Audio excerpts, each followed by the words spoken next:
Hi everyone. তাহলে আমরা আগের ক্লাসে কি দেখেছিলাম যে ম্যাক্সওয়েলের তড়িৎচুম্বকীয় তরঙ্গ তত্ত্বের সাহায্যে ওই ব্ল্যাকবোর্ডের রেডিয়েশন বা ফটোইলেকট্রিক ইফেক্ট এইসব ঘটনাগুলো ব্যাখ্যা করা যাচ্ছিল না।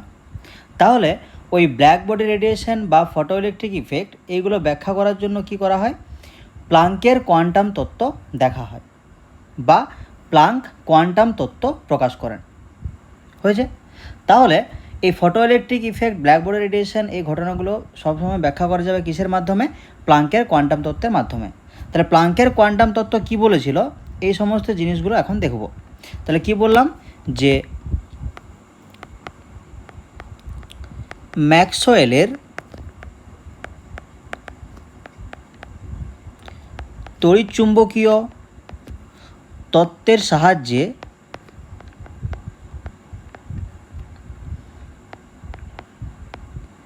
কৃষ্ণবস্তুর বিকিরণ ও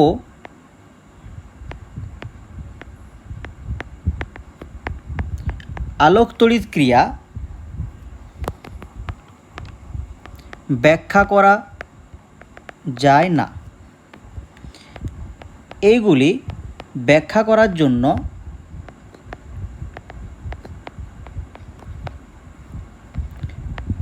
বিজ্ঞানী প্লাঙ্ক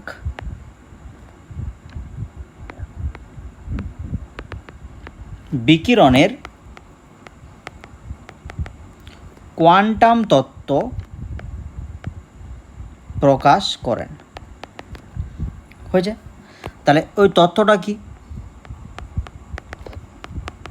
তাহলে প্লাঙ্কের কোয়ান্টাম তত্ত্ব অনুসারে বিজ্ঞানী প্লাঙ্ক বলছেন যে কোনো বস্তু দ্বারা শক্তির শোষণ বা বিকিরণ যখন হবে, তখন ওই শোষণ বা বিকিরণ তরঙ্গের আকারে বিস্তার লাভ করবে। হয়েছে? তাহলে কি বলবে যে বস্তু দ্বারা শক্তির শোষণ বা বিকিরণ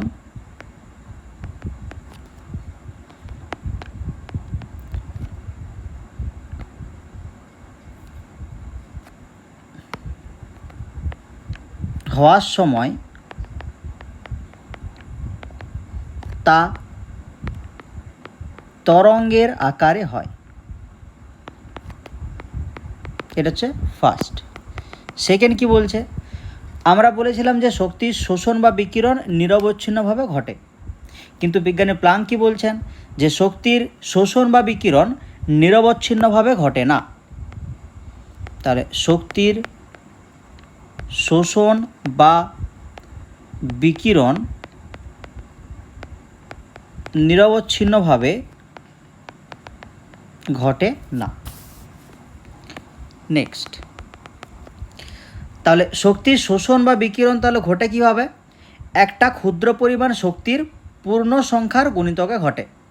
মানে শক্তি যদি E সমান এইচ নিউ হয়, তাহলে শক্তির শোষণ বা বিকিরণটা কীভাবে হবে?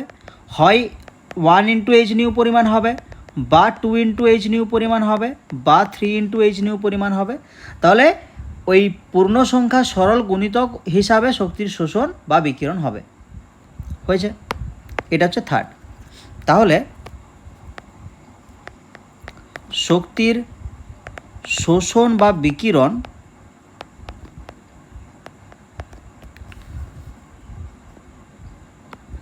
সর্বদা একটি পূর্ণ সংখ্যার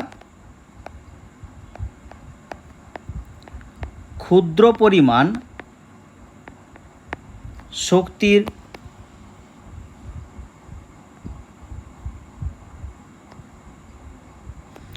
পূর্ণ সংখ্যাটা পরে লিখবে। একটি ক্ষুদ্র পরিমাণ শক্তির পূর্ণ সংখ্যার গুণিতকে ঘটে। তাহলে ক্ষুদ্র পরিমাণ শক্তিটি যদি এইচ নিউ হয়, তাহলে তোমার শক্তির শোষণ বা বিকিরণ কী পরিমাণ হবে? 1 ইন্টু এইচ নিউ, বা 2 ইন্টু এইচ নিউ, বা 3 ইন্টু এইচ নিউ, এরকম। নেক্সট, তাহলে ওই ক্ষুদ্র পরিমাণ শক্তিকে কি বলে? কোয়ান্টাম বলে। আর আলোর ক্ষেত্রে ওই ক্ষুদ্র পরিমাণ শক্তিটাকে বলা হয় ফোটন। তাহলে ক্ষুদ্র পরিমাণ শক্তিকে কোয়ান্টাম বলে এবং আলোর ক্ষেত্রে ফোটন বলে। এরপরে নেক্সট,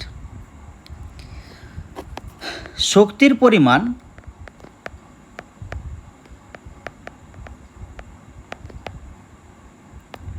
কম্পাঙ্কের উপর নির্ভরশীল।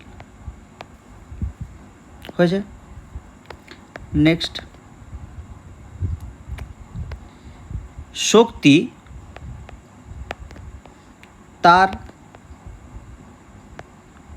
কম্পাঙ্কের সাথে সমানুপাতিক, মানে ই প্রপোর্শনাল টু নিউ, বা কি লিখতে পারি ই সমান এইচ নিউ, যেখানে এইচটা হচ্ছে প্লাঙ্কের ধ্রুবক। হলো, তাহলে এখানে এইচ সমান লিখবে প্লাঙ্কের ধ্রুবক। আচ্ছা নেক্সট, তাহলে বস্তু দ্বারা শোষিত বা বিকিরিত ফোটনের সংখ্যা